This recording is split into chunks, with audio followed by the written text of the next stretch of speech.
all, fun and casual. Glad you are here.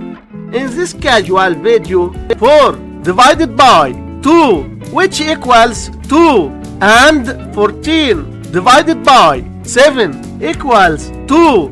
Now we have this problem, 2 divided by 2, which equals 1. But this answer is not correct, because according to the order of operations, we must do this division, then this division, and at last this division. So we have first this division, 4 divided by 2 equals 2. So we have 2 divided by 14 divided by 7, and we can write this part as 2 over 14 divided by 7. So we must keep the first fraction 2 over 14 and change division to multiplication times, then flip the second fraction 1 over 7, which equals 2 over 98.